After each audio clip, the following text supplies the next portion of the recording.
Bonjour à tous et à toutes, bienvenue au Pluraliste, le média d'alternative politique et de débat. Dans cette nouvelle émission, on s'intéresse aujourd'hui au Parti pirate. Le Parti pirate est présent dans plusieurs pays européens. Il compte 4 députés au Parlement européen, parfois des députés dans les assemblées nationales et est même à la tête d'une capitale européenne, à Prague, en République tchèque. Pour découvrir les propositions et le fonctionnement du Parti pirate en France, on reçoit aujourd'hui Florie Marie et Clément Fortin. Florie, Clément, bonjour. Est-ce que vous pouvez vous présenter rapidement et expliquer quel est votre rôle au sein du Parti pirate en France ? Alors, bonjour, je m'appelle Florie, je suis porte-parole du Parti pirate, membre du Conseil des relations publiques et vice-présidente du bureau du Parti pirate européen. Et je vais laisser Clément répondre à son tour. Donc, moi, c'est Clément Fortin, alias Akurag. Je suis membre du Parti pirate depuis 1 an et demi, porte-parole depuis 4 mois et je suis aussi membre de l'équipe de communication extérieure. D'accord. Et vous êtes membre du Parti pirate à titre personnel depuis longtemps ? Moi, je suis membre du Parti pirate depuis avril 2017. Et moi, janvier 2020. Alors, pour revenir peut-être sur le Parti pirate, son origine, d'où vient le nom de Parti pirate ? Alors, c'était à la création, bien sûr, ça a été créé avec ce nom-là. C'était à la création du parti en 2006, 2005, un peu avant. En fait, au départ, ce parti s'était organisé autour d'un mouvement d'un mouvement plutôt pour le partage libre de la culture sur Internet. Donc, c'était en lien avec le cas Pirate Bay, qui était un site de partage de culture. On avait notamment, avec des films, des séries, de la musique, tout ça était en libre accès sur Internet. Et on a eu un grand mouvement d'opposition à cette mise à disposition de culture en open source qui s'est créé, et les opposants les opposants aux opposants, du coup les personnes qui étaient favorables au partage de la culture ont décidé les personnes qui étaient contre le partage de la culture disaient que c'était du piratage. Les personnes qui étaient favorables au partage de cette culture et l'existence de Pirate Bay se sont positionnées du coup en faveur du piratage et ont décidé de prendre le nom de pirate. Et de ça est né le nom Parti pirate. Du coup, c'est un parti politique qui est en faveur du partage de la connaissance, du partage de la culture et des cultures, etc. En soutien à The Pirate Bay aussi. Donc, voilà. Et alors, à quel moment est né le Parti pirate en France ? Parce que cette initiative, à l'origine, ne vient pas de la France. Non, ça vient de Suède. En 2006, c'était en 2006 en Suède. En France, c'est arrivé en 2009. Bon, il y a eu plusieurs petites associations pirates qui se sont créées un peu avant. Et puis en 2009, on a vu Hadopi, donc la haute autorité alors, j'oublie tout le temps Hadopi, ce que ça signifie. La haute autorité qui travaille sur la santé. Je vais le retrouver. En fait, je vais le retrouver parce que j'ai pas envie de dire une bêtise. Donc là, en 2009, en France, on a la création de la Haute Autorité pour la diffusion des œuvres et la protection des droits sur Internet. Et le Parti pirate français s'est mis en opposition à ce mouvement et s'est créé autour de ces questions. C'est ça. Et après ça, en fait, ça a continué à exister parce que la Hadopi, du coup, existait toujours et a même continué à sévir. Et donc, du coup, le Parti pirate en France a continué à exister après cette création-là de la Hadopi et a continué à sévir en France, à militer en France pendant plusieurs années jusqu'à aujourd'hui finalement, et jusqu'à s'ouvrir aussi à plusieurs autres sujets parce que la protection le partage et la diffusion de la culture sur Internet n'était pas un sujet suffisant. Et donc, du coup, on s'est ouvert à la démocratie et aux libertés individuelles. Et donc, on commençait à militer sur ces questions-là, qui étaient aussi très, très liées aux questions de partage de la culture. Vous avez parlé de liberté, de démocratie. Donc votre devise en France à l'heure actuelle, c'est liberté, démocratie, partage. Est-ce que vous pourriez revenir sur cette devise, disons terme à terme, et expliquer en quoi ça structure votre mouvement et votre vision politique? Liberté, déjà, c'est le premier point dans notre devise, mais aussi le premier point du code des pirates. Les pirates sont libres, car on, on n'enferme personne et on souhaite aussi pour avoir une société où chacun est libre de vivre sa vie et tout en respectant la liberté des autres. Démocratie parce que en France, on a une crise démocratique et que l'objectif de toute démocratie est d'atteindre une démocratie parfaite.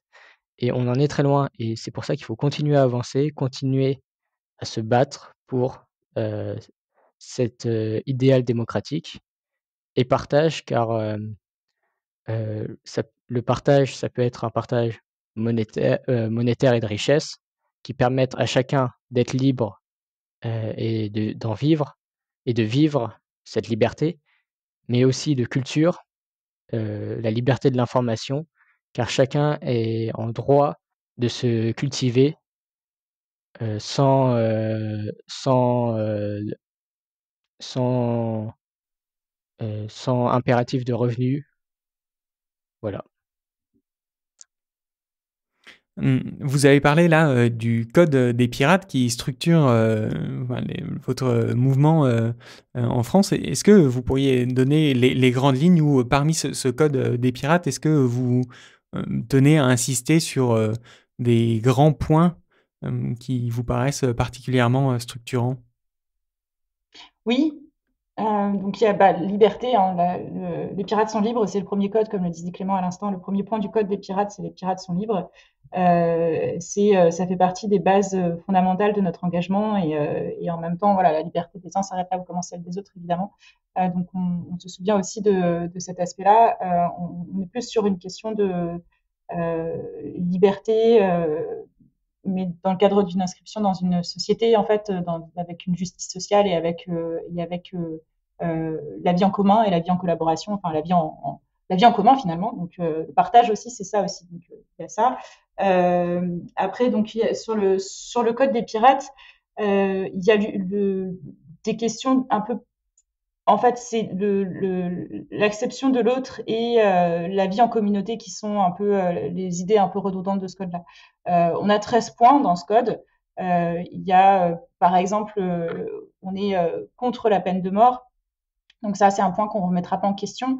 Et en fait, c'est une sorte de chemin, enfin pas de chemin, mais oui, c'est ça, une sorte de code de conduite de l'engagement pirate qui fait que on va prendre des décisions tous ensemble collectivement avec une démocratie réelle et avec une application horizontale de la prise de décision, mais on va le faire aussi dans un certain sens qui sera pas de remettre en question, parce que c'est souvent la question qu'on nous pose. Oui, mais si vous voulez la véritable démocratie, alors ça veut dire que il y a des gens qui vont vouloir remettre en cause la peine de mort. Non, nous, c'est pas ce qu'on veut. Nous, on est contre la peine de mort, donc quoi qu'il en soit, c'est quelque chose qu'on ne remettra pas en cause, et ça nous a semblé important, compte tenu du nombre de personnes qui nous ont dit oui, vous allez remettre en question la peine de mort. Ça nous semblait important de le faire figurer dans notre code, dans le code du Parti Pirate. Donc c'est la liberté, c'est en fait, c'est les trois mots qu'on a décrits juste à l'instant, qui sont ces trois mots qui sont un peu plus précisés dans le sens où on vit en communauté, on vit ensemble, on essaye de construire une société qui soit juste, équitable. Équitable étant un mot important aussi, les pirates sont équitables. Cosmopolite, les pirates sont cosmopolites. Y a beaucoup de points comme ça qui sont très forts et qui sont fondamentaux dans notre engagement militant. Dans les autres partis politiques, il va y avoir des chartes de conduite, des espèces de textes super longs où ils vont expliquer qu'ils défendent telles idées en priorité. Nous, on a un texte qui est plutôt court, mais qui dit en substance peut-être plus de choses que la plupart de ces textes très très longs que les autres partis politiques ont dans leur charte, dans leur statut ou dans leur organisation. Nous, c'est court, c'est succinct, mais c'est facile à comprendre. Et je pense que c'est ça aussi qui est important au Parti Pirate, c'est qu'on essaye de rendre accessible l'engagement militant et l'engagement politique et l'engagement aussi idéologique et la défense d'idées globalement. Au sein de notre organisation, les choses sont beaucoup plus accessibles et on essaie de faciliter sans pour autant rendre les choses beaucoup trop simplistes. C'est facile, ça nous parle directement. On n'a pas besoin de se creuser la tête, on n'a pas besoin d'avoir un bac plus 5 ou un bac plus 10 pour rentrer au Parti Pirate. En gros, on est en plein dedans directement et on peut s'imprégner directement de l'organisation beaucoup plus facilement. On n'a pas besoin de lire un texte de 50 pages. Voilà. Sur votre site internet, vous rappelez l'étymologie du mot pirate. Et est-ce que vous pourriez rappeler ce que c'est et la manière, à quel point c'est important pour vous finalement? Tu veux répondre? Je l'ai plus exactement en tête. Donc, Le pirate, c'est celui qui part à l'aventure. C'est Peraio, je crois, c'est Peraio. Je sais plus comment on prononce ça, mais c'est celui qui part à l'aventure. C'est celui qui va essayer de changer ou de faire en sorte d'apporter du changement dans son fonctionnement, dans sa réalité. Et donc c'est pas la connotation ultra négative qu'on a tendance à entendre. Le pirate, c'est pas la personne qui va aller attaquer des gens. Au contraire, c'est la personne qui va être force de proposition et qui va essayer quelque chose de différent et qui va essayer d'adapter son monde à son idéal à lui et pas de s'adapter lui à l'idéal du monde qui l'entoure, quoi. Enfin, faut pas forcément rentrer dans les normes, en fait, essayer de créer de nouvelles normes. Alors, on a vu que le Parti Pirate est présent dans d'autres pays européens. Quelle relation est-ce que vous avez avec les partis des autres pays? Comment est-ce que vous travaillez ensemble? Enfin, si vous travaillez ensemble? Du coup, je vais répondre encore une fois. Désolée, Clément. Les relations avec les autres partis pirates européens et dans le monde, elles sont très cordiales.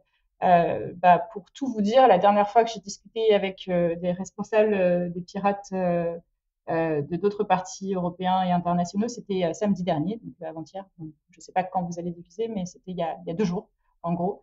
Les échanges étaient très très intéressants. C'était une discussion, en fait, c'était un groupe de discussion entre femmes, parce qu'on avait un peu besoin aussi de se retrouver entre nous aussi pour parler, parce qu'évidemment on a besoin aussi d'évacuer certaines problématiques.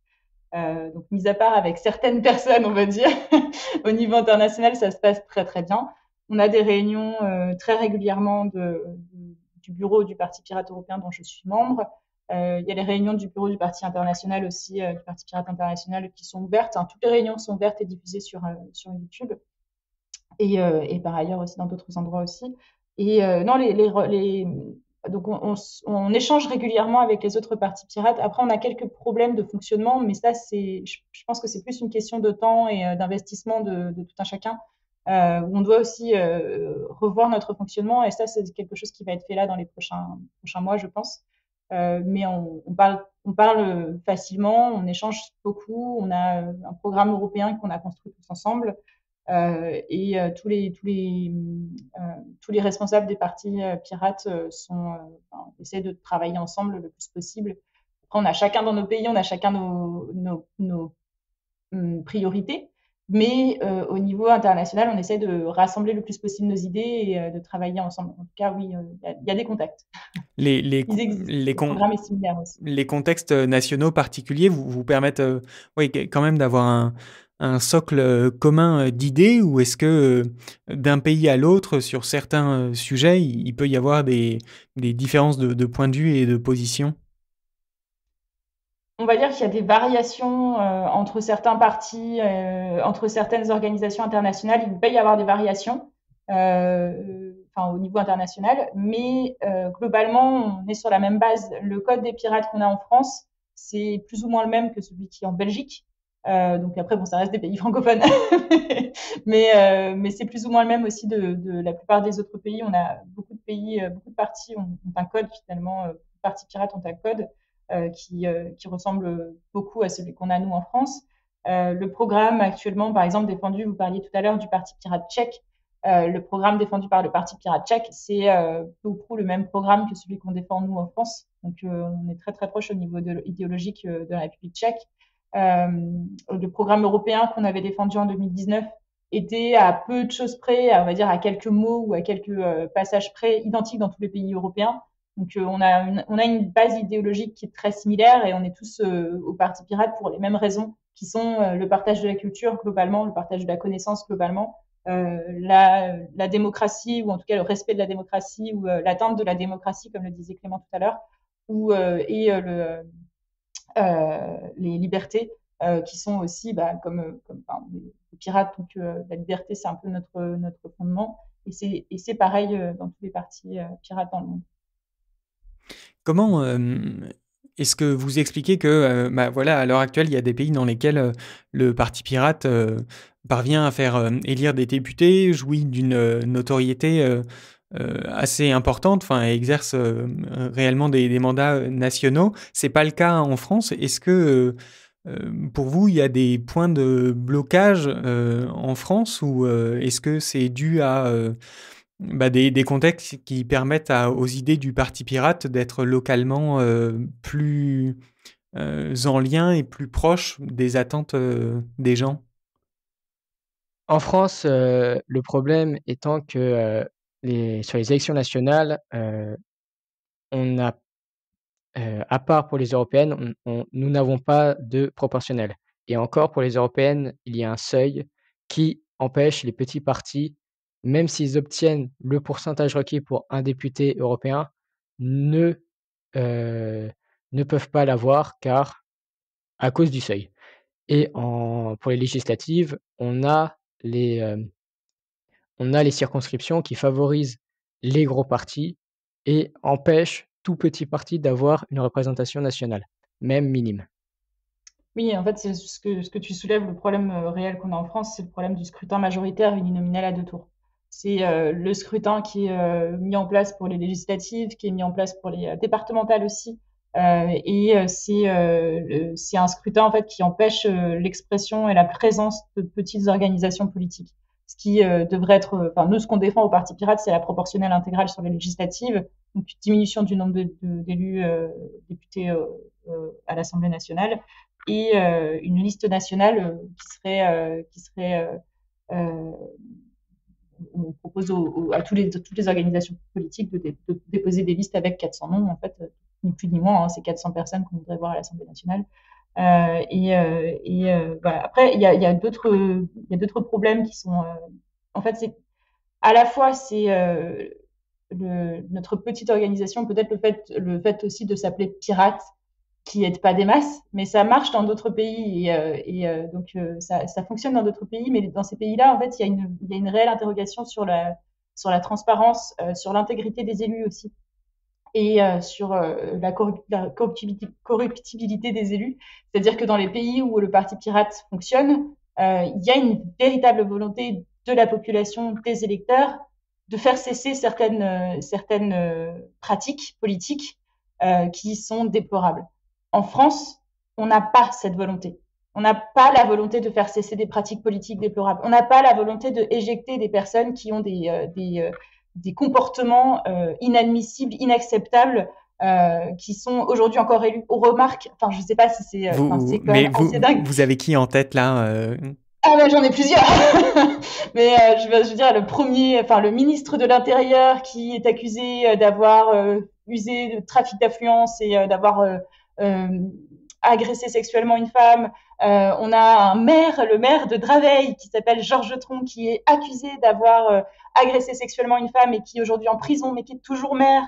On a Patrick Balkany, qui a été pendant des années, qui a été corrompu et qui n'est pas du tout quelqu'un d'intègre, et qui, s'il s'était représenté à l'élection de 2020, aurait été réélu. En fait, le problème en France, c'est que fondamentalement, déjà, les personnes qui votent s'en foutent complètement de savoir si leurs élus sont ou pas intègres, ou pas corrompus, ou pas. Enfin voilà, ils se posent même pas la question, parce que c'est des personnes qui sont élues depuis tellement longtemps qu'on leur fait confiance en fait, parce qu'ils sont élus, donc il n'y a pas de raison en fait. Puis on les connaît, hein, on les connaît bien, ces élus-là, parce que c'est des élus locaux, c'est des élus, c'est des enfants du pays, voilà, Nicolas Sarkozy, président de la République pendant des années. Aujourd'hui, il pourrait revenir sur le devant de la scène, il aurait, je sais pas, peut-être 20% des voix au premier tour de la présidentielle, sans problème, sans problème. Pourtant, cet homme-là, il a quand même détourné énormément d'argent, il a quand même usé de certaines manipulations pendant une campagne électorale.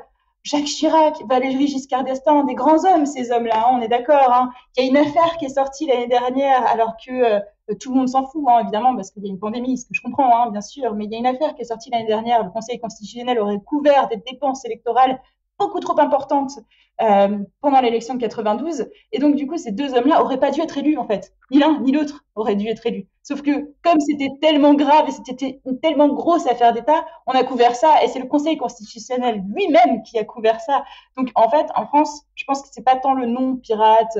Effectivement, il y a des problèmes de seuil, il y a des problèmes d'organisation des élections, des primes majoritaires, il n'y a pas d'opposition, il y a tout un tas de soucis sur le code électoral, sur le système français, etc. Mais il y a un problème beaucoup plus fondamental, en fait. Déjà, il y a l'abstention qui est énorme. Tout le monde s'en fout de la politique aujourd'hui.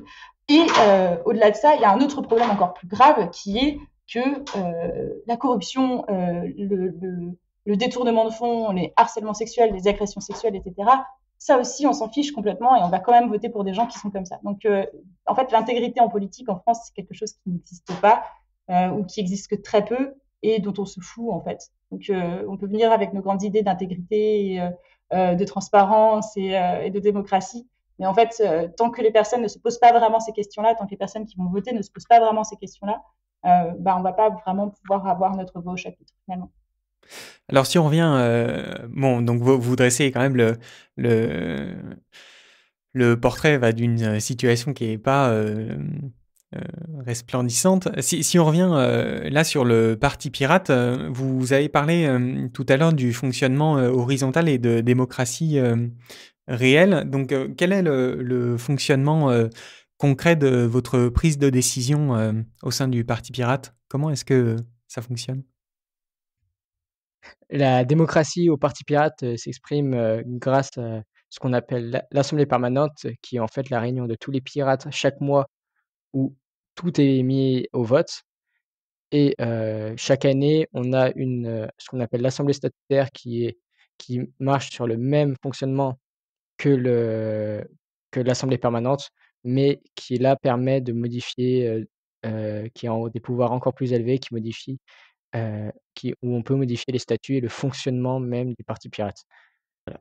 Alors le Et fonctionnement tout d'accord, et alors le fonctionnement de cette assemblée, permanente, donc voilà, si je comprends bien, tous les mois, vous avez un processus de vote, par lequel tout le monde est amené à s'exprimer. Comment est-ce que vous choisissez les sujets sur lesquels vous vous prononcez? en fait, heu, par exemple, si on veut rajouter un point de programme, moi en tant que pirate, je peux proposer un point de programme. Il faut juste que je trouve 2 autres pirates pour me soutenir et cette proposition sera mise au vote et on peut avoir plein d'autres, propositions comme, le fait, que le parti pirate soutienne une liste, que, ou qu'on soutienne un candidat pour une élection, c'est soumis au vote. Une stratégie, par exemple, récemment, on a voté la stratégie pour les régionales et pour les départementales et donc tout cela est mis au vote et le vote, diffère selon la demande. On peut avoir un vote, à la méthode, de Borda ou encore un jugement majoritaire ou un vote, plus classique avec, oui et non, comme proposition. Et alors Ça suivant quelle, modalité vous choisissez justement modalités de vote? Et en quoi est-ce que ça consiste la méthode, Borda dont vous avez parlé? On choisit en fonction de ce que les personnes vont proposer.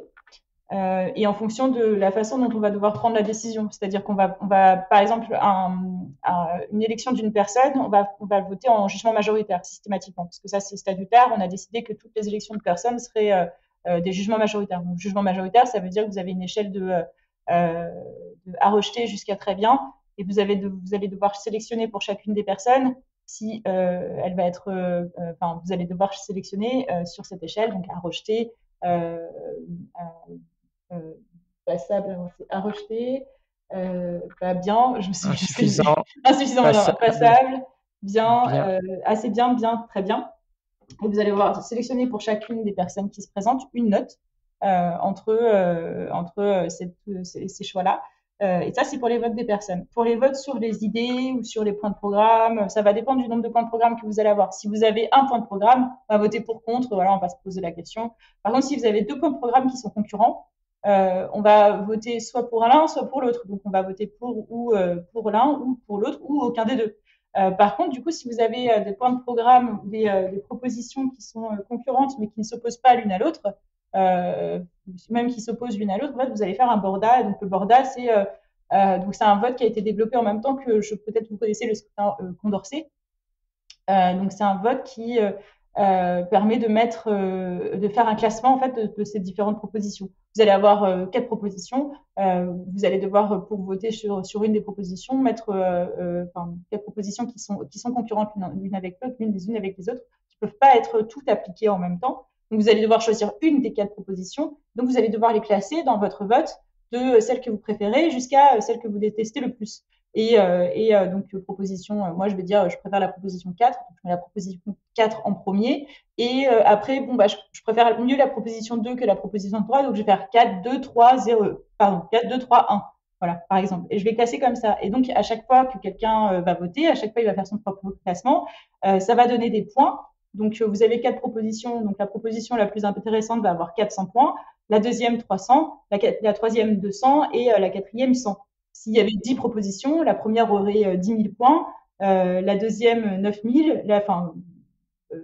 non, pardon, 1000 points, la deuxième 900, la troisième 800, etc., etc. Donc, vous allez avoir un système de points qui vont s'additionner, et à la fin, vous allez avoir une sorte de moyenne de chacune des propositions, et c'est celle qui va avoir le plus de points qui va être décidée. Donc ça, on a ce système-là sur le Borda, qui est mis en place au sein du Parti pirate quand on a des propositions qui sont contradictoires et qui sont proposées au vote. Comme par exemple, on aurait pu avoir, on l'a pas eu parce qu'on a eu une proposition là pour les élections régionales et départementales. On voulait faire une campagne, enfin on a fait une proposition campagne à 0 € et on avait une deuxième proposition qui était en train d'émerger, qui était bon, on va peut-être faire des alliances avec d'autres partis politiques. La deuxième proposition n'a pas eu de soutien suffisamment nombreux, on n'a pas eu 3 pirates qui soutenaient cette proposition, donc on n'a pas soumis cette proposition au vote. Mais si elle avait été soumise au vote, ça aurait été soit on fait une campagne à 0 €, soit on fait une campagne avec d'autres partis politiques, soit on fait pas de campagne du tout. Et là, vous auriez dû classer ces 3 propositions dans l'ordre de préférence, et ça, c'est un borda. Voilà. D'accord. Et alors, quels outils vous utilisez pour justement avoir cette organisation très fluide de la démocratie et du vote? On utilise notre propre outil qui a été développé pour le Parti pirate par un pirate qui s'appelle Congressus et qui nous permet, enfin c'est un peu comme, je vais pas dire c'est comme, parce que c'est un peu comme Liquid Feedback qui a été un outil de prise de décision démocratique. C'est un peu comme Liquid Feedback, mais c'est pas du tout comme Liquid Feedback parce que c'est plus récent et c'est développé en permanence en fonction des besoins qu'on a par nos développeurs et principalement par l'un de nos développeurs qui s'appelle Cédric Lebieux, qui a développé cet outil-là et qui c'est un outil open source. Voilà. Donc on a Congressus qui est pour la prise de décision. Ensuite, on a un forum pour discuter, débattre, etc. Ensuite, on utilise Discord aussi pour discuter plus rapidement, pour échanger ou travailler plus pour travailler que pour prendre des décisions. Mais pour toutes nos décisions, elles sont prises sur Congressus et elles sont ensuite Congressus c'est un outil open source, mais surtout nos décisions sont transparentes. Donc vous pouvez aller voir sur notre site internet, vous allez accéder à Congressus, vous allez voir toutes nos décisions qui sont inscrites dessus. Donc voilà, si je comprends bien, le Parti pirate est quand même très axé et a un fonctionnement qui met vraiment Internet et les outils Internet vraiment au premier plan. Est-ce que enfin, vous avez conscience, enfin, ou pas, que ça peut être un frein peut-être pour des adhérents, ou est-ce que ça veut dire que vous ciblez particulièrement une certaine classe d'âge? Alors, c'est effectivement. Alors, il y a plusieurs freins au fait d'être sur Internet. Il y en a un effectivement qui est. Je vais commencer par l'autre dont vous n'allez pas parler. Je pense que vous n'en parlerez pas et vous n'avez pas forcément l'idée d'en parler parce que c'est un frein qu'on ne voit pas forcément, étant donné le nombre de personnes qui défendent le vote en ligne, Internet pour prendre des décisions, etc. C'est l'anonymat. C'est-à-dire que sur Internet, nul n'est anonyme. Nous, notre principe, c'est que quand on va prendre nos décisions, on a acté le fait que les prises de décision, elles étaient systématiquement rendues publiques. C'est-à-dire que quand vous allez voter quelque chose, pendant la durée du vote, votre vote ne sera pas vu, on ne saura pas ce que vous avez voté, mais à la fin, à l'issue du vote, on saura ce que vous avez voté. Et ça, c'est notre manière à nous de rappeler que le vote par Internet n'est pas anonyme. C'est-à-dire que nous, on a décidé que à la fin, à l'issue d'un vote, on allait savoir qui a voté quoi. Donc, s'engager au Parti Pirate, c'est bien. S'engager au Parti Pirate, ça nécessite aussi, ça implique aussi derrière qu'il y a une forme de, donc on peut s'engager anonymement, mais il y a une forme de publication des prises de position qu'on peut avoir sous pseudonyme, bien sûr, donc de manière plus ou moins anonyme, mais sous pseudonyme, donc un pseudonyme qui va être lié à une personne. Donc voilà, ça c'est la première chose qui fait que utiliser Internet pour prendre des décisions, c'est pas forcément si évident que ça. Ensuite, la deuxième chose, et là vous parlez de la cible, c'est intéressant que vous posiez la question. Donc, je le disais, nous, on cherche pas spécialement à avoir plein d'adhérents. C'est pas notre volonté. On n'est pas dans une course à l'adhésion et ça nous intéresse pas parce que avoir plein d'adhérents pour avoir personne qui participe à la prise de décision, ça ne nous intéresse pas. Ce qui compte, c'est que les personnes qui nous rejoignent soient convaincues et envie de s'engager dans une organisation qui est un peu différente et qui leur permet d'expérimenter des nouvelles méthodes de prise de décision et des nouvelles méthodes de démocratie et de décision collective, en fait, justement. Donc, on a, on va pas cibler, je veux dire, je vais pas demander à ma grand-mère de nous rejoindre, par exemple, parce que, bon, déjà, elle a pas Internet, elle a pas d'ordinateur et ça l'intéresse pas. Et puis, de toute façon, je sais déjà qu'elle vote pour nous, donc tout va bien. J'ai pas besoin de la convaincre. Mais on va pas chercher des personnes de l'âge de ma grand-mère, justement, parce que ça va être, enfin, déjà, ça va être difficile de les convaincre. Et puis, je pense aussi qu'à un certain moment, on n'a plus vraiment envie de s'adresser aux nouvelles forces politiques et qu'on va voter pour des partis qu'on connaît. Et nous, on va pas forcément aller chercher ces personnes-là. Donc, effectivement, on va aller plutôt chercher des personnes qui sont à l'aise avec les outils numériques, qui savent comment fonctionne un ordinateur, qui sont sensibles à ces questions-là aussi.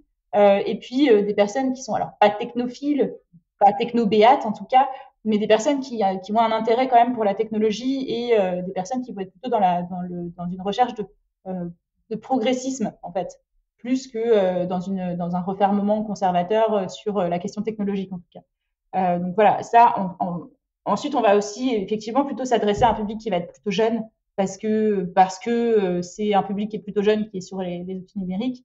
Mais pour autant, on a pas mal de nos adhérents qui sont plus âgés que ce qu'on pourrait envisager. Clairement, on a des personnes qui ont plus de 60 ans et ça se passe très bien. Hein, il y a aucun souci. En fait, à partir du moment où on a une appétence pour les outils numériques, la prise de décision par Internet, à partir de ce moment-là, oui, on pourra être intéressé par le Parti Pirate. Mais de plus en plus de personnes avec la pandémie ont cette appétence-là. Je sais pas, Clément, tu veux peut-être ajouter un truc, non? Non, ça va très bien. Tout à l'heure, vous avez mentionné qu'à partir du moment où on adhère au Parti Pirate, on a la possibilité de proposer des points de programme qui sont soumis au vote. Comment est-ce que vous assurez la cohérence globale du programme? Et comment est-ce que vous évitez les retours en arrière et voilà, ces aléas qui peut y avoir, suivant parfois l'actualité, un sujet qui va devenir à la mode et puis quand disparaîtra au profit d'un autre?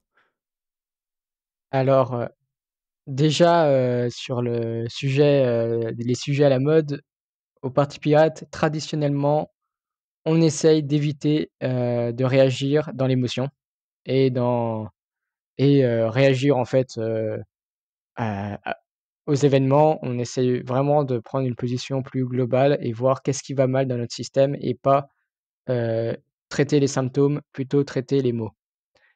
Et pour, assurer la cohérence globale, du programme, si 2 points, vont pas en accordance, ils seront chacun débattus et à la fin, il n'en restera qu'un. Si si on peut, Oui, non, mais le alors dire ainsi. je vais compléter. En fait, on n'a pas de, on est en capacité de prendre ce qui est intéressant chez nous, c'est qu'on est en capacité de changer d'avis. Ce qui n'existe pas forcément dans toutes les organisations politiques, n'est-ce pas? C'est être en capacité de changer d'avis, ça veut dire que on peut avoir un point de programme bien spécifique qui va être voté une année, comme par exemple l'opposition ferme et définitive au nucléaire en 2017, qui va être remise en question au fil des années, au fil des personnes qui vont rejoindre le Parti Pirate et qui finalement nous amène à ne plus être opposé au nucléaire de manière ferme et définitive depuis l'année dernière. Donc l'année dernière ou l'année d'avant, je crois que ça fait 2 2 ans, ans. ouais, 2 ans, ouais. Donc on est en capacité en fait de changer d'avis et de prendre des décisions qui sont pas forcément on va dire, enfin, on va essayer de prendre des décisions de manière raisonnée, de manière rationnelle, de manière pragmatique, en prenant le temps du débat, sans forcément s'enfermer dans un dogme. Et ça aussi, ça fait partie du code, n'est-ce pas? On essaye d'éviter de s'enfermer dans des dogmes. Et donc, du coup, on est en capacité de changer d'avis. Et ça, c'est quelque chose, effectivement, que vous ne verrez pas ailleurs, enfin, très peu, finalement. D'accord. Alors, si là on s'intéresse plus à votre ancrage local, dans quelle municipalité vous avez des représentants et des élus à l'heure actuelle? Donc il va m'en manquer un. Donc on a, à Besançon, à Lyon, à Marseille et à Saint-Mars-d'Outillier. D'accord. Et alors, quel lien vous entretenez entre ces élus locaux et la tête du parti, si j'ose dire? De quelle manière est-ce que vous utilisez ce travail local des élus? Ils n'ont pas été élus depuis très longtemps. On a créé un équipage, parce qu'on fonctionne un peu en mode projet. Au Parti Pirate, on a des équipages qui sont créés pour travailler sur différentes thématiques. On a créé un équipage il n'y a pas longtemps qui s'appelle l'équipage coordination des élus, et donc on va essayer justement de coordonner un peu le travail des différents élus qu'on a. Mais il n'y a pas de, comment dire, il n'y a pas de tête. Il n'y a pas de tête au Parti Pirate. C'est-à-dire que là, par exemple, en ce moment, on a certains de nos élus qui sont en campagne pour les élections départementales. Ça va être un peu plus eux qui vont être en direction de campagne, entre guillemets, et notamment à Marseille, parce que eux-mêmes sont engagés dans cette campagne. Et donc, en fait, la tête, entre guillemets, du Parti Pirate, c'est les pirates qui y sont actuellement et qui le font vivre aujourd'hui. Mais c'est pas des personnes qui sont élues à des mandats bien spécifiques. Quoi. C'est une fois, il y a quelqu'un qui avait parlé de cercle, de premier cercle. On va dire que les personnes qui sont, enfin, entre guillemets, le premier cercle du Parti Pirate, ça va être quelque chose qui va être assez évolutif parce que ça va être en fonction des personnes qui sont les plus investies. On a des personnes qui sont pas actives depuis 2 ou 3 ans, qui sont toujours dans les parages et qui vont revenir de temps en temps. Mais là, par exemple, aujourd'hui, on a des personnes qui sont beaucoup plus actives qu'avant, qui étaient pas actives pendant un moment, qui sont revenues. On a des personnes qui viennent de rejoindre le Parti Pirate aussi. Et donc, il n'y a pas vraiment de tête à proprement parler, si ce n'est les personnes qui sont actives à l'instant T et les personnes qui ne le sont pas vraiment. Et donc, les élus, eux, vont compter sur les personnes qui sont actives et si eux-mêmes sont, enfin, en tant qu'élus, ils sont actifs forcément. Donc, on va avoir, c'est peut-être quelque chose que les pirates vont peut-être pas vouloir entendre, mais on va avoir un fonctionnement qui va être peut-être plus proche du Parti communiste sur la question. C'est que les partis communistes, c'est les élus qui font vivre le parti au Parti communiste. C'est les élus qui le payent, c'est les élus qui participent à la vie du parti. Au Parti Pirate, bon, les élus, on n'en a pas des masses, donc évidemment, ça va être compliqué qu'ils fassent vivre le parti à proprement parler. Mais on compte un peu sur eux aussi pour avancer, faire parler, avancer des idées et faire des propositions de plans de programme. D'accord. Et alors, tout à l'heure, vous avez parlé du fait que le nom de Parti Pirate pouvait être problématique. Là, à l'heure actuelle, vous êtes assez présent sur les réseaux sociaux avec une image peut-être un peu décalée par rapport à l'image traditionnelle qu'on peut se faire d'un parti politique. Avec, enfin, vous mettez d'ailleurs en avant sur votre site internet l'humour des pirates.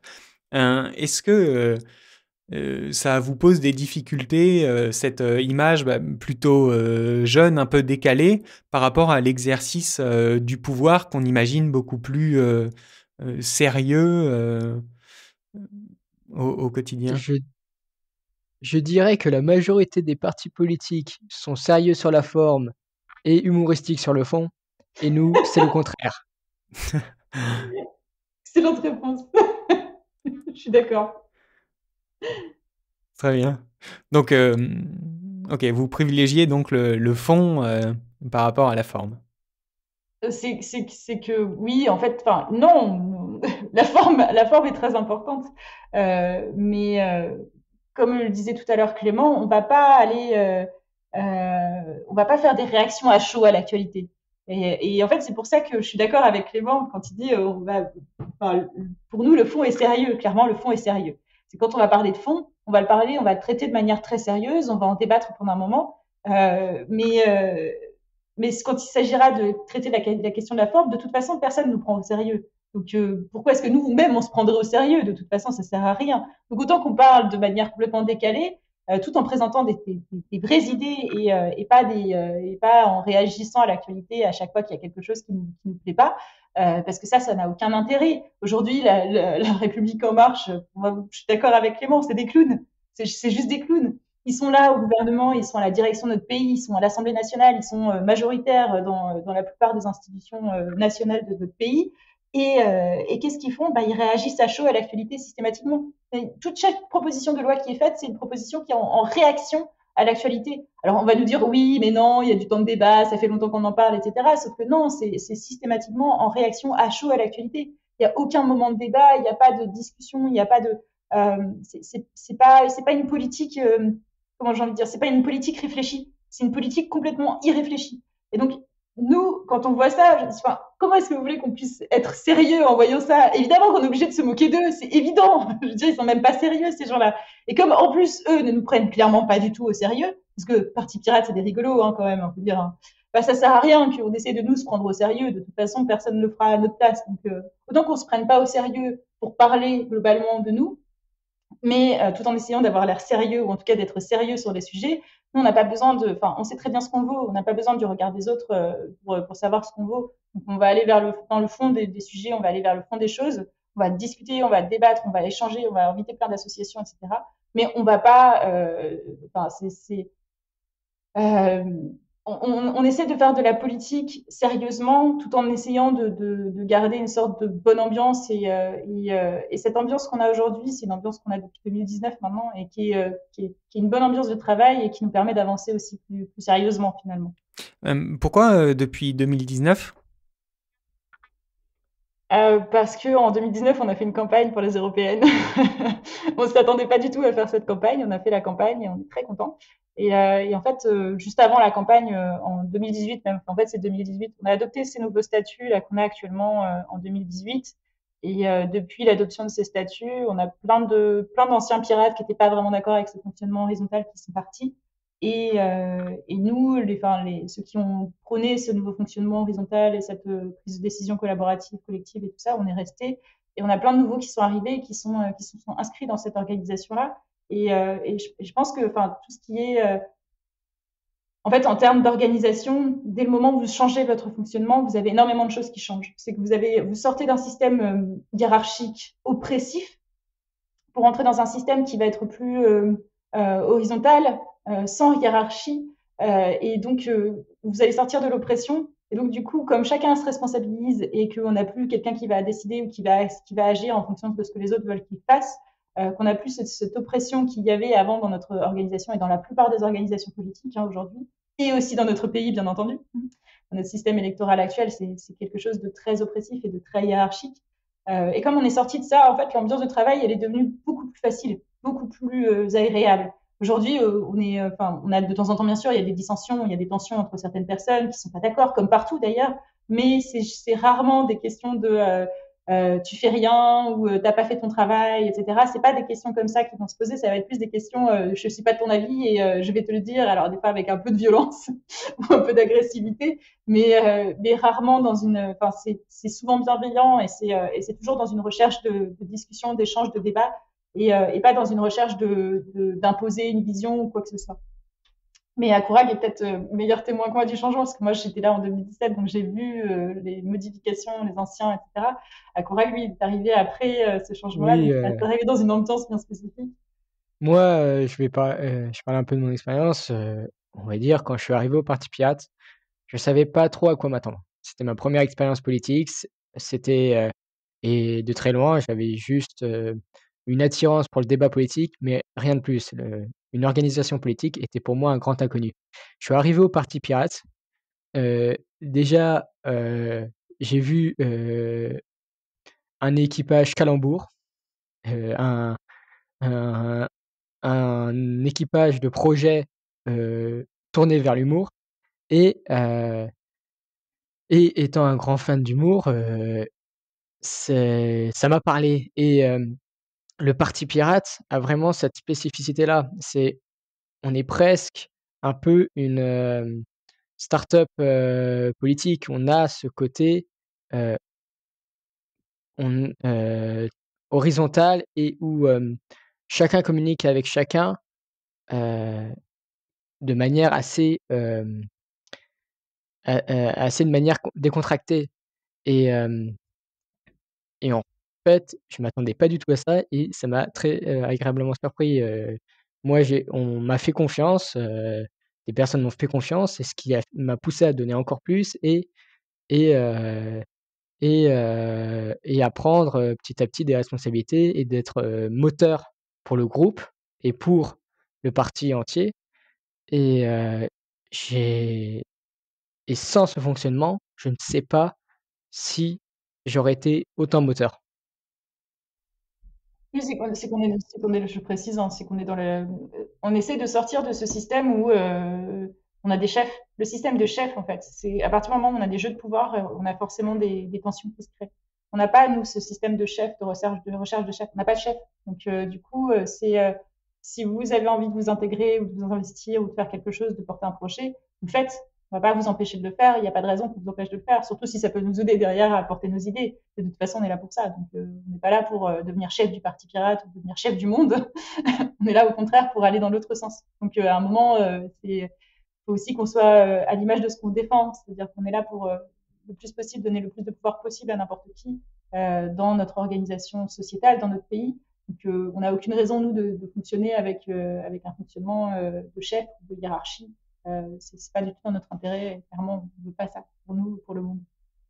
Si on se penche un peu plus maintenant sur l'actualité du Parti pirate, sur quel sujet est-ce que vous planchez à l'heure actuelle? Quelles vont être les prochaines propositions mises au vote? Alors, Ou est-ce qu'il y a par exemple oui, un oui. gros sujet qui vous occupe en ce moment? Il y a plusieurs sujets. Alors, il y a un sujet qui va faire l'objet d'une diffusion d'une actualité dans pas longtemps, c'est la sobriété numérique. On a déjà préparé un article qui va être publié dans pas longtemps. Donc, pas longtemps, je ne sais pas quand, mais dans pas longtemps, il est prêt. Ensuite, il y a il y a un sujet qui est en cours de travail sur l'aide aux adultes handicapés individualisés, qui a fait l'objet d'une pétition au Sénat, à l'Assemblée nationale, et qui va faire l'objet d'un article, je l'espère, qui a fait l'objet d'un vote chez nous, qui est un vote de soutien à cette individualisation de l'aide pour adultes handicapés. Parce qu'aujourd'hui, elle n'est pas individuelle, en fait, elle est partagée par les conjoints et ça met les personnes en difficulté. Ensuite, qu'est-ce que tu as d'autre idée en tête, je t'imagine? Oui, on a déjà le sujet, des élections, que ça Oui. soit, localement, il y a les départementales, qui occupent une partie des pirates parce qu'ils font partie, de ces élections. On a plusieurs candidatures, on en a à Marseille, on en a En région à parisienne. en région parisienne Et je crois que c'est et tout, hein. Non? et oui, Ah non, on en potentiellement, a, oh non, oui, on en on a on en des a eu candidats aussi qui sont pas soutenus par le Parti pirate. Les pirates qui ont présenté leur candidature qui sont pas soutenus par le Parti pirate. Mais oui, globalement, ouais, c'est région parisienne. Eh oui, Toulouse aussi, à côté de Toulouse. et Toulouse Ouais. et le grand sujet, c'est aussi les législatives et la préparation, de la campagne et hem donc de pouvoir mobiliser, savoir comment mobiliser tous les pirates et sympathisants pirates pour, qu'on puisse réussir cette campagne, des législatives. D'accord. Donc si je comprends bien, D'accord. vous faites le choix de ne pas présenter de candidat à la présidentielle. On n'a pas fait ce choix encore. D'accord. Ce choix n'a pas encore été fait. Ça n'a pas encore été fait. On va, on va préparer une stratégie là en juin, enfin j'espère, en juin, en juillet. Il y a une stratégie qui est déjà en cours de rédaction pour savoir justement comment est-ce qu'on va envisager ces élections. On n'a pas encore choisi de ne pas y aller parce qu'on ne s'est pas encore tout à fait posé la question si on a 500 soutiens ou pas, ce qui est tout à fait possible, hein. Je pense qu'on est en capacité d'avoir 500 soutiens d'élus pour l'élection présidentielle. Pourquoi pas? Donc c'est en passe d'être décidé. Mais la On va y travailler. priorité, en tout cas, ce qui est déjà lancé pour vous, c'est la campagne des législatives.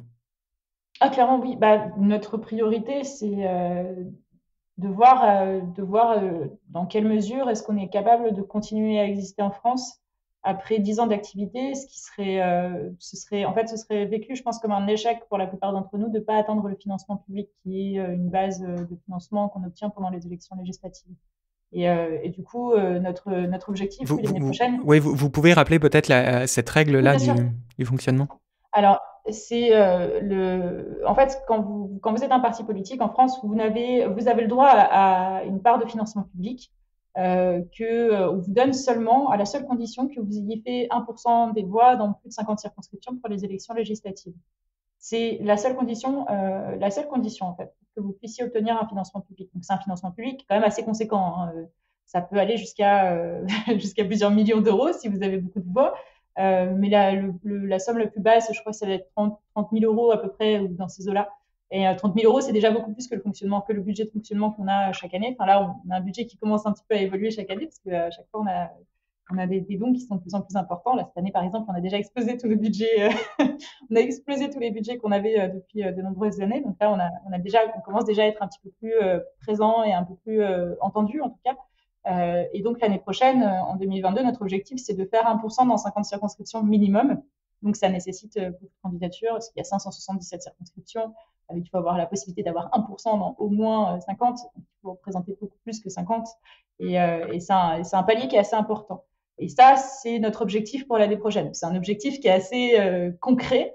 On ne cherche pas forcément à avoir des élus, on cherche vraiment à faire en sorte que le Parti pirate puisse être un peu plus on va dire, un peu plus fiable, quoi, un peu plus présent et un peu plus réel dans l'esprit des gens.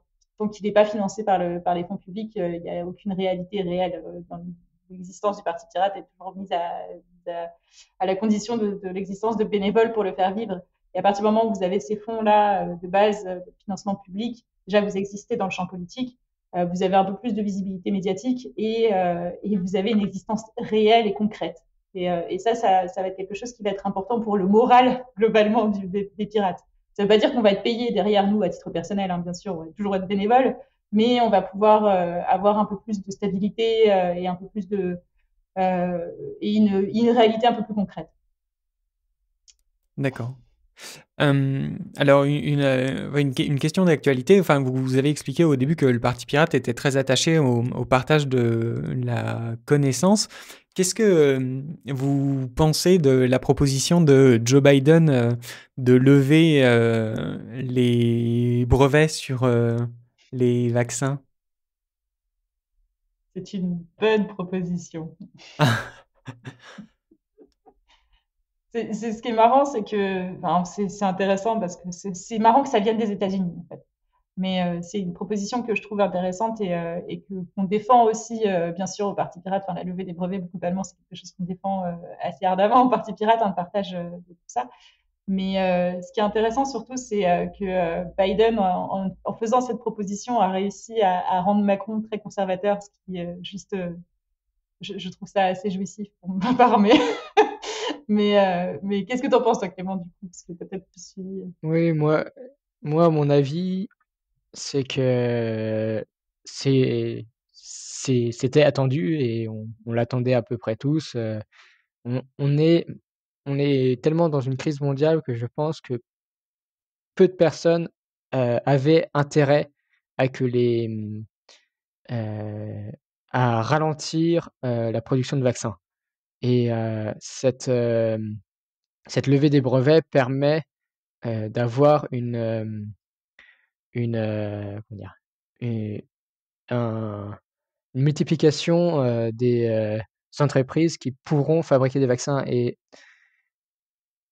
dans ce cas précis, ça va énormément aider à sortir de cette crise et qui commence à durer, de manière, heu, qui commence à durer et qui est extrêmement tragique sur le nom quand on voit le nombre de morts et cetera et oui, quand on voit, Macron, je crois que c'est Macron qui l'a dit, mais j'ai un doute, à vérifier, il y a quelques mois qui disait que la levée des brevets était impossible et ben, Biden, est arrivé et l'impossible, devient possible et ça vient des États-Unis, ce qui est, de doublement surprenant et ça montre bien qu'eux ont pris, la mesure de la chose et qu'en plus, ils seraient presque, eux, perdants à que la levée des brevets soit effective. Ça veut dire que, par exemple, au Parti Pirate, vous réfléchissez à des modèles alternatifs de financement de la recherche et de rétribution des créateurs pour justement rendre la connaissance accessible à tous? Oui, milite pour le revenu de base, par exemple.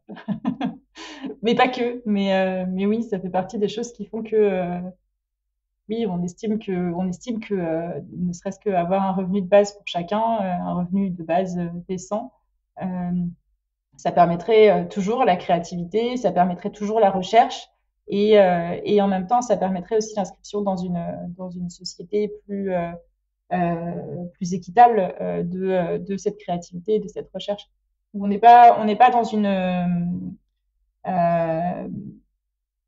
bien sûr que ça va être compliqué, bien sûr ça va être difficile, surtout dans notre pays, parce que notre pays c'est le pays des droits d'auteur, des cessions de droits d'auteur, de ces questions-là. C'est le pays qui, au niveau européen, a défendu ardemment la mise en place de protection des auteurs.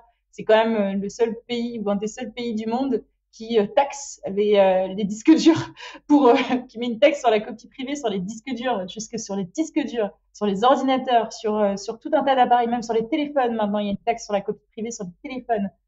On est un pays qui a une culture des droits d'auteur, de la brevetisation, de la protection des contenus intellectuels, en fait, qui est tellement poussée à l'extrême que on en est même enfin, c'est devenu même un vice, en fait, cette culture-là en France. Et du coup, on en vient à oublier que le partage, en fait, le partage de ses connaissances, le partage de l'information globalement, bah, c'est ça la force, en fait. C'est une force. Alors que d'empêcher ces partages-là, bah, ça nous rend faibles finalement. Ça nous rend beaucoup trop faibles finalement. Et donc oui, on milite au Parti Pirate pour la suppression le plus possible. Enfin, par exemple, on milite pour la suppression du brevet sur le vivant, par exemple, on milite pour une diminution, voire une suppression de droits d'auteur et la mise en place de revenus qui soient décents et qui soient suffisants pour permettre à toutes ces personnes de continuer à créer. On milite pour toutes ces mises en place et dispositions-là. C'est un peu notre base de travail, je pense. Après, c'est le partage, quoi, globalement. Mais le partage des ressources, c'est aussi le revenu de base. Au même titre, que notre fonctionnement qui, moi personnellement m'a poussé à donner, plus aux parties pirates que j'avais prévu, heu, le fait de partager, la connaissance permettra d'agrandir encore plus cette connaissance. Si elle est accessible, elle peut être développée par plus de personnes et donc on, bien sûr, doit y avoir une rémunération, des auteurs, bien sûr, doit y avoir une, rémunération des chercheurs. Néanmoins, heu, on on doit trou on va trou on doit trouver d'autres, moyens, heu, que, le fait de limiter le partage de la connaissance et de la On les culture. trouve déjà en plus, hein, on les trouve Oui, ces on les trouve. moyens-là il y a, allez, il y a 10 ans, peut-être 15 ans, je ne sais pas si vous vous souvenez de Encyclopédia Universalis, un truc qui coûtait super cher, qu'on avait tous sur notre ordinateur. Enfin, je pense pas que Clément tu t'en souviennes, c'était peut-être un peu jeune encore. Mais je me souviens, moi, quand j'avais 10-15 ans, on avait ce truc-là sur nos ordinateurs, tout le monde avait l'Encyclopédia Universalis. Et puis, il y a Wikipédia qui est arrivé.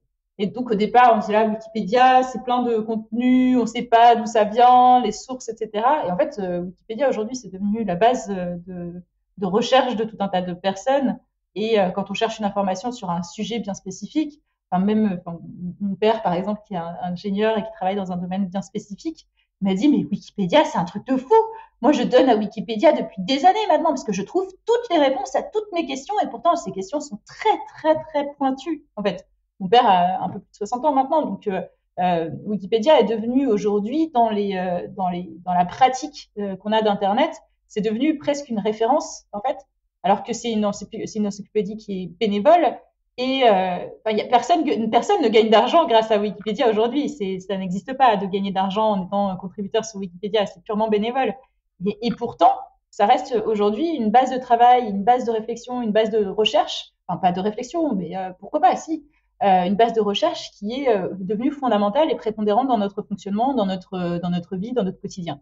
Et ça, il y a 15 ans, avec Encyclopédia Universalis, qu'on payait chacun 20 euros, ça c'était quelque chose, on ne se posait même pas cette question-là. On n'allait pas se dire demain le savoir sera complètement accessible pour tout le monde, gratuitement, etc. Non, toujours. Qui achète aujourd'hui? Qui achète une encyclopédie? Qui achète un dictionnaire aujourd'hui? Plus personne. La Wikipédia, c'est gratuit, c'est open source, c'est libre, c'est contributif, c'est collaboratif, c'est un outil qui est merveilleux. C'est un outil qui est open source, c'est un outil qui est gratuit, c'est un outil où personne ne gagne d'argent pour contribuer. Donc moi, ce que je comprends pas, en fait, c'est pourquoi est-ce qu'on se pose encore la question de continuer à breveter ou à empêcher le diffusion, le partage de la culture, de la connaissance ou de la science. On avait SciHub qui avait été ouvert par une scientifique qui ne fonctionne pas bien parce que, n'est pas autorisé dans la plupart des pays, qui a été fermé ou a été torpillé le plus possible par la plupart des gens parce que, vous comprenez, il y a des gens qui vont gagner, il y a des gens qui gagnent énormément d'argent grâce à ces contenus-là et qui vont gagner beaucoup moins d'argent. Ils vont continuer à en gagner de l'argent, hein, bien sûr, parce qu'ils vont quand même être payés. C'est pas parce qu'ils vont pas gagner des centaines de milliers d'euros parce qu'ils auront une recherche spécifique. En quoi ça consiste le site dont vous parlez? SciHub, c'est un site de partage de recherche. Alors peut-être toi, Clément, tu sais mieux. C'est un site qui partage les publications scientifiques et en fait, parce que les publications scientifiques, quand elles sont publiées, dans la majorité des cas, elles sont payantes. Et donc, si on imagine, je suis un chercheur, je veux me baser sur la recherche de quelqu'un d'autre pour faire ma propre recherche, et ben, je dois payer. Et donc c'est un coût et autant vous dire qu'en France, vu l'état actuel de la recherche et le manque chronique de financement, et ben, SciHub est très utilisé, même c'est par manque de financement qui venant de l'État et l'État qui lui-même censure SciHub. Voilà, L'absurdité de la chose. c'est le chien qui se mord la queue, quoi. En gros, on empêche ce SciHub. Donc l'État a empêché SciHub d'exister et en même temps, il paye pas suffisamment les scientifiques pour qu'ils aient la capacité de payer les recherches pour pouvoir se documenter eux-mêmes sans passer par SciHub, qui est donc un système de partage de recherche open source libre. De la même manière, on se pose toujours la question de oui, mais comment est-ce qu'ils vont gagner de l'argent, ces gens-là? Ils en gagnent déjà beaucoup de l'argent, ces gens-là, malheureusement. Enfin, malheureusement, heureusement pour eux, bien sûr. Mais ils en gagnent déjà beaucoup de l'argent. Et on va leur donner encore plus d'argent parce que non, c'est le problème, c'est comment est-ce que, enfin, comment est-ce qu'on peut aider Wikipédia à subsister? Comment est-ce qu'on pourrait aider SciHub à exister? Comment est-ce qu'on pourrait faire en sorte que justement, plutôt que d'obliger les personnes à donner de l'argent à des scientifiques bien spécifiques, comment est-ce qu'on pourrait faire en sorte peut-être de mettre en place une sorte de culture du don? Parce que ça aussi, hein, des dons, il y en a plein, il y a plein d'associations qui touchent énormément d'argent de la part de particuliers, de contribuables, qui donnent leur argent à ces associations, ces organismes-là. Ça fonctionne. On a mis en France, on a une chance. Je lisais un article tout à l'heure. Je sais pas si en quoi est-ce que ça rapproche un peu le sujet, mais je lisais un article tout à l'heure. J'ai vu une vidéo, non, c'était même une vidéo qui disait en Allemagne, il fallait donner 20% du prix euh, qu'on donnait, ouais, c'est ça, qu'il fallait donner de soi-même 20% du prix d'une facture dans un restaurant, par exemple, de pourboire au serveur. Ce qui est un peu, enfin, 20%, c'est assez monstrueux, hein, donner 20% au serveur, c'est assez monstrueux. Mais c'est une culture comme ça qui s'est mise en place en Allemagne où on donne de l'argent. 20% à un serveur. Aux États-Unis, je crois que c'est 10%. L'usage veut qu'on donne 10% à un serveur. En France, cette culture-là, en fait, on l'a pas parce que de base, le serveur touche 20% de la recette. Donc, du coup, on n'a pas besoin de mettre en place un système qui fait que les gens donnent de l'argent à un serveur en plus, en fait. Et de la même manière, on pourrait très bien se dire que tel chercheur aurait fait une recherche, on va lui mettre en place un système je sais pas, une taxe qui fait qu'il va toucher une certaine somme d'argent parce qu'il aura travaillé dans un certain milieu de la recherche. J'en sais rien, en fait, je fais des propositions. Je vois qu'on a déjà des systèmes qui sont mis en place en France et qui fonctionnent, et qui permettent à des gens de vivre décemment avec des boulots qui sont pas forcément des boulots où ils gagnent énormément d'argent, genre serveur, travailler dans la restauration, etc. Il y a des taxes qui sont mises en place pour ça. Pourquoi est-ce qu'on ferait pas le même genre de système? Je sais pas, hein, c'est une proposition un peu comme ça aujourd'hui. Voilà, le 17, je propose un truc. Pourquoi est-ce qu'on pourrait pas mettre en place des systèmes comme ça justement de dons ou de taxes à la recherche ou tout simplement redonner un peu d'argent à la recherche de la part de l'État aussi, parce qu'on a un État qui est complètement démissionnaire aussi là-dessus. Donc, si on se plaint que nos chercheurs vont partir à l'étranger parce qu'ils touchent plus d'argent à l'étranger, alors que à l'étranger, ils sont capables quand même de lever les brevets sur un truc comme les vaccins, quand on parle, la plupart des chercheurs partent aux États-Unis hein, aussi, donc que les États-Unis, eux, soient capables de lever les brevets sur les vaccins et qu'en France, on dise ah oui, mais non, parce que ça risque de mettre à mal la recherche. Attendez, la raison pour laquelle la recherche est dans cet état en France, c'est pas parce qu'on a levé des brevets ou parce qu'on a gardé des brevets. C'est clairement parce qu'on n'a pas donné l'argent suffisant pour que nos chercheurs continuent à travailler dans des conditions décentes.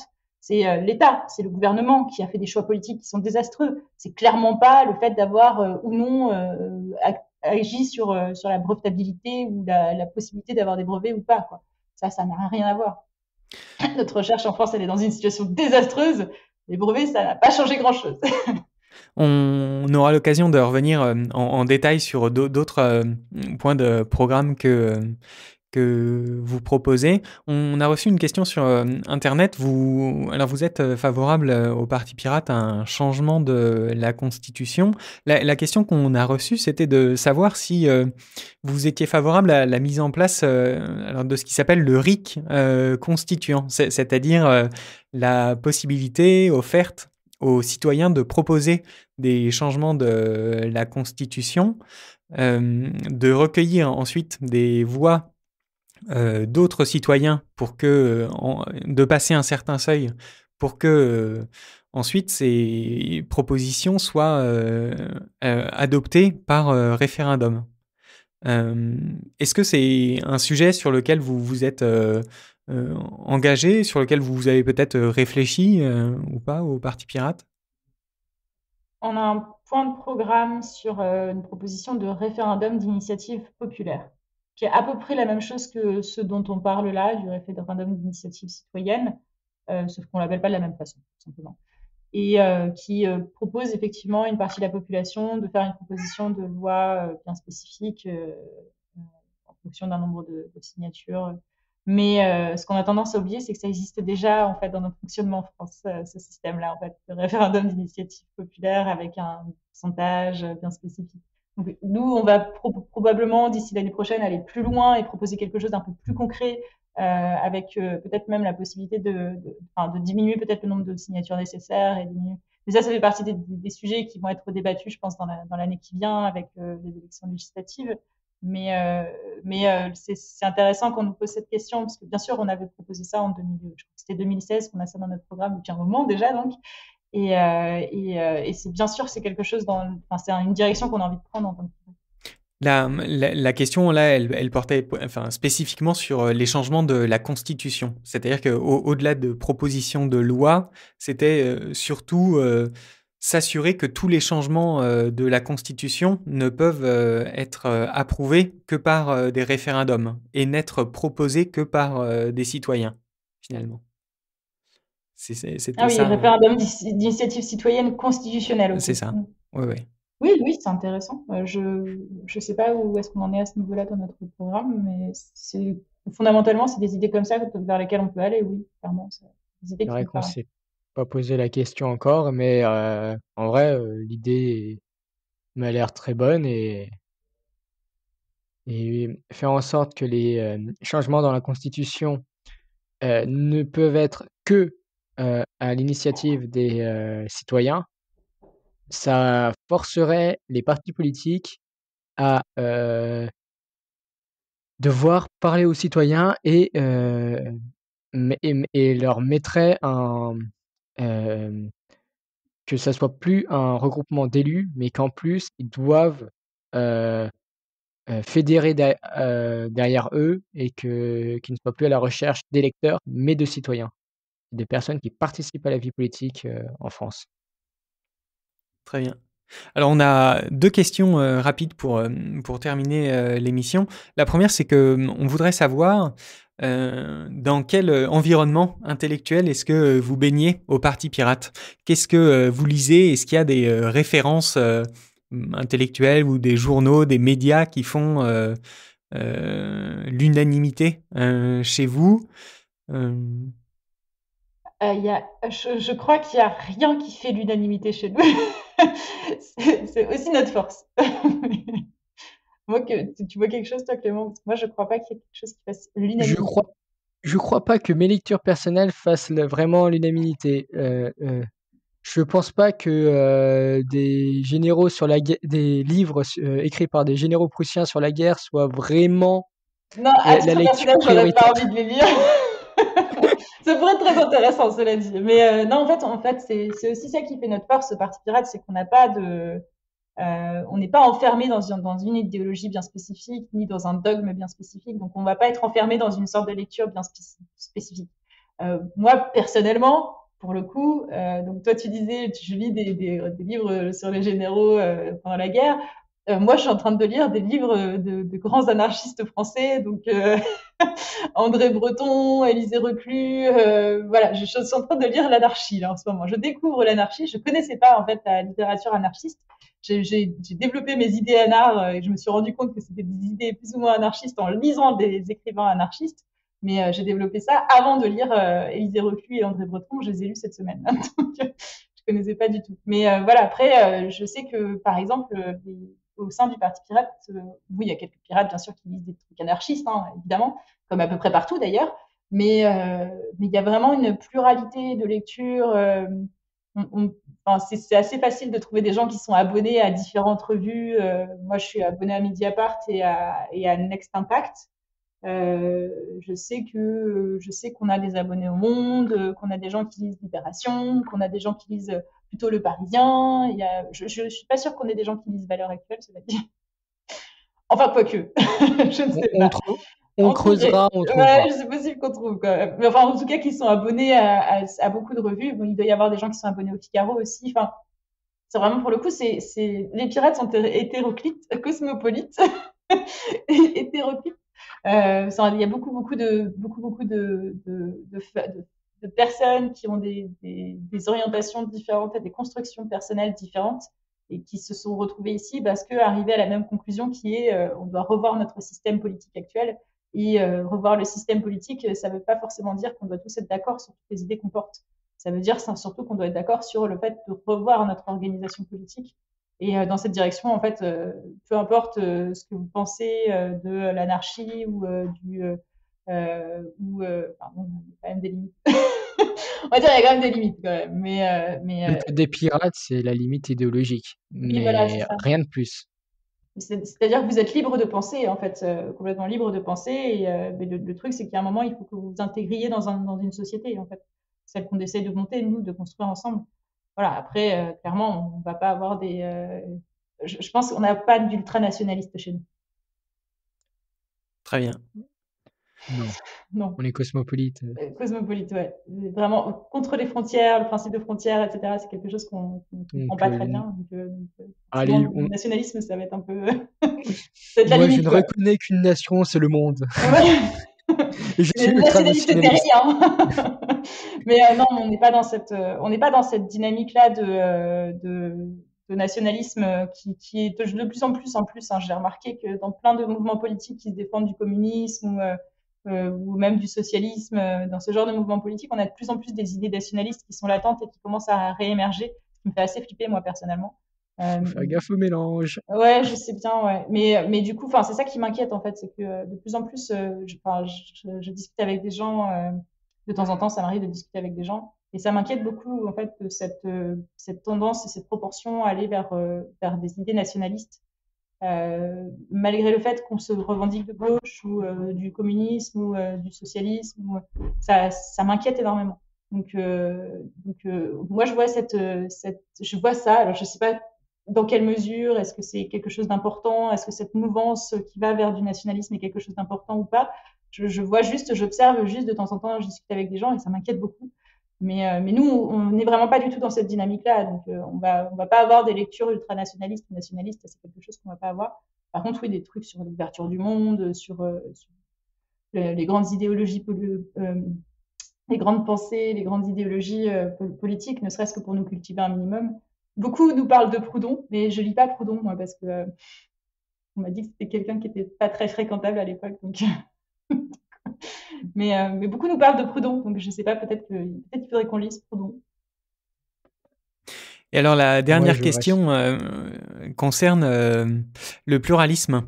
En fait, qu'est-ce que ça évoque, qu'est-ce que ça recouvre pour vous cette notion de pluralisme? Pour moi, c'est le fonctionnement normal d'une démocratie, c'est où chacun puisse exprimer ses idées. Et donc le pluralisme, c'est ça, c'est avoir un chemin, se mettre d'accord sur un chemin commun, mais avec chacun nos spécificités. C'est à peu près ça le vivre ensemble politique et comment on peut euh, int- euh, atteindre une vraie démocratie. C'est chaque idée, chacun a le droit d'avoir ses idées, mais on accepte mais où on accepte les idées de l'autre, voilà, et qu'on accepte un chemin et qu'on choisisse collectivement le chemin à suivre. Euh, je pense c'est dans notre ADN en fait. C'est ne pas accepter le bipartisme, ne pas accepter la binarité des orientations politiques et le fait de justement d'avoir tout un tas d'idées, comme le disait Clément, tout un tas d'idées qui sont portées de différentes manières par différentes personnes. Le pluralisme, typiquement, c'est avoir 34 listes et pas une de moins pour les élections européennes. C'est même avoir encore plus de listes pour des élections comme celle-ci. En 2019, on avait 34 listes. Il y a des gens qui disaient ouais, 34 c'est beaucoup trop, c'est important, machin, les élections européennes c'est pas normal, c'est pas de la démocratie, c'est des blocages démocratiques. Alors que pas du tout, au contraire, le fait d'avoir 34 listes pour 74 places, 79 places maintenant, je trouve pas ça, c'est pas tant que ça finalement, c'est pas beaucoup en fait. On devrait même avoir 74 listes en fait, on devrait en avoir beaucoup plus. Et ça, en fait, ce pluralisme politique, c'est un peu ça pour moi ce que je vois là-dedans, c'est le fait qu'on soit en capacité dans notre pays de porter plusieurs idées différentes, de porter plein d'idées différentes dans plein d'organisations politiques différentes et pas forcément de s'inscrire dans 2 ou 3 grosses organisations politiques nationales. C'est ça, c'est la possibilité de s'exprimer et de défendre des idées différentes, et pas forcément. Enfin, on le voit de plus en plus, parce que le Parti socialiste, on parle souvent, enfin, des deux grands partis politiques, c'est le Parti socialiste et le Parti communiste, hein, mais historiquement, c'est deux partis qui sont un seul parti, un Parti communiste, un Parti socialiste était avant une seule et même organisation, et prennent leurs sources au même endroit. Et puis de l'autre côté, on a les Républicains, qui étaient l'UMP, le RPR, enfin ceux qui ont créé l'actuelle Constitution et qui s'inscrivent pleinement dans la Constitution actuelle, pour la simple et bonne raison qu'ils l'ont inscrite eux-mêmes, ils l'ont écrite eux-mêmes et ils l'ont écrite pour eux. Donc ces deux forces politiques-là, aujourd'hui, c'est bien qu'elles continuent d'exister, mais en fait, c'est pas normal qu'elles soient aujourd'hui les deux principales forces politiques, et c'est pas normal qu'on soit encore aujourd'hui réduit à voter utile la plupart du temps pour que l'une ou l'autre gagne face à une troisième force politique qui est émergente aujourd'hui et qui est le Rassemblement national. Vous remarquerez, je parle pas de la République en marche. Parce que pour moi, c'est juste un mélange des deux forces politiques principales. En fait, la République en marche, c'est clairement les Républicains plus le Parti socialiste. Beaucoup plus les Républicains que le Parti socialiste d'ailleurs. Mais c'est justement, ça va à l'opposition et ça va à l'encontre du pluralisme, en fait, ce mouvement-là. Ça ne peut pas être une bonne chose dans un pays comme le nôtre, où la démocratie est censée être quelque chose d'important dans notre organisation sociétale, dans notre système électoral. Ça ne peut pas être une bonne chose qu'un parti politique se positionne comme le plus grand rassembleur de toutes les forces de gauche et de droite pour s'opposer à une troisième force, une tierce force politique qui serait beaucoup plus dangereuse et qui finalement est de plus en plus similaire, en fait, et on n'arrive même plus des fois à faire la différence entre les deux. Donc le pluralisme, c'est ça, c'est de permettre aussi aux personnes de ne pas voter blanc, de ne pas s'abstenir, de voter pour quelque chose et de ne pas voter contre quelque chose. Très bien. Est-ce que vous voulez rajouter quelque chose avant qu'on termine cette émission? Non? Bon, je sais pas.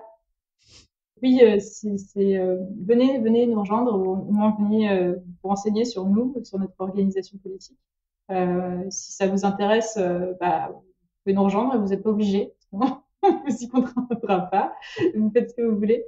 Mais c'est toujours intéressant de voir quelque chose de différent dans le monde politique. Et moi, c'est pour ça que je suis là, en fait. J'ai milité dans la politique traditionnelle pendant des années et je ne veux pas ça pour notre pays et je ne veux pas faire ça, en fait. C'est comme ça que je vois la politique. Donc, venez voir par curiosité, regardez comment ça se passe, ça pourrait être sympa. Ça pourra peut-être vous plaire. Parfait. Eh bien, merci à tous et à toutes d'avoir écouté l'émission. On se retrouve bientôt pour découvrir d'autres mouvements et partis politiques. Le pluraliste vit grâce à vos dons. Vous pouvez nous soutenir sur notre page Tipeee ou directement sur notre site internet. À bientôt et bonne écoute.